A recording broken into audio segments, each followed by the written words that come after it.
সীমান্তবর্তী রাষ্ট্রগুলোর সাথে কৌশলগত সম্পর্কের একচেটিয়া সুযোগ নিয়ে আসছে ভারত। ফলে প্রতিবেশী দেশগুলোর সাথে ভারতের কূটনৈতিক সম্পর্ক ক্রমে অবনতির দিকে যাচ্ছে। এদিকে দক্ষিণ এশিয়ায় ভারতের কৌশলগত স্বার্থ সবসময় বাংলাদেশের সাথে তাদের রাজনৈতিক এবং কূটনৈতিক সম্পর্কে জড়িত। এমনকি 15 বছরে হাসিনার কর্তৃত্ববাদী শাসনামলে ভারত বাংলাদেশের অংশীদারিত্ব পৌঁছেছিল এক অন্য জায়গায়। তবে হাসিনা সরকারের পতন এবং বাংলাদেশের সাম্প্রতিক রাজনৈতিক পরিবর্তন ভারতের জন্য যে নতুন চ্যালেঞ্জ তৈরি করেছে তা বলার অপেক্ষা রাখে না।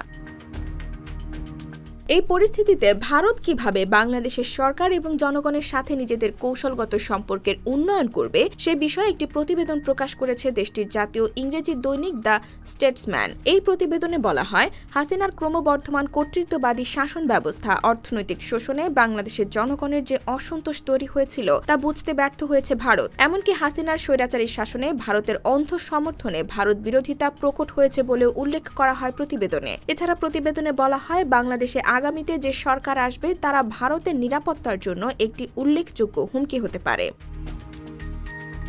এমনকি উদ্বেগের আরেকটি কারণ হচ্ছে বাংলাদেশের জাতীয়তাবাদী দল বিএনপির সাথে দেশটির বৃহৎ ইসলামিক দলের জোট এবং ভারত বিরোধিতার ইতিহাস রয়েছে। গণমাধ্যমটি আরও বলে, বাংলাদেশে চীনা প্রভাব বৃদ্ধির সম্ভাবনাও ভাবাচ্ছে দিল্লিকে। বিশেষ করে সামরিক ও আর্থিক লেনদেনের মাধ্যমে নিজেদের মধ্যে নিরাপত্তা আরও জোরালো করতে পারে দুই দেশ। ফলে বাংলাদেশে চীনের দীর্ঘস্থায়ী লক্ষ্য ভারতের আঞ্চলিক আধিপত্যকে কৌশলগতভাবে ক্ষুণ্ণ করতে পারে বলে আশঙ্কা রয়েছে দিল্লির।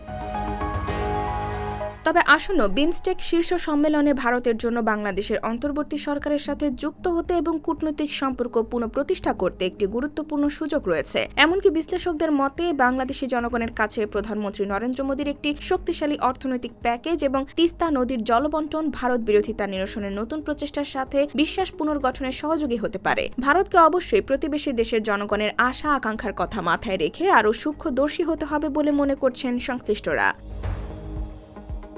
IBTV USA, New York।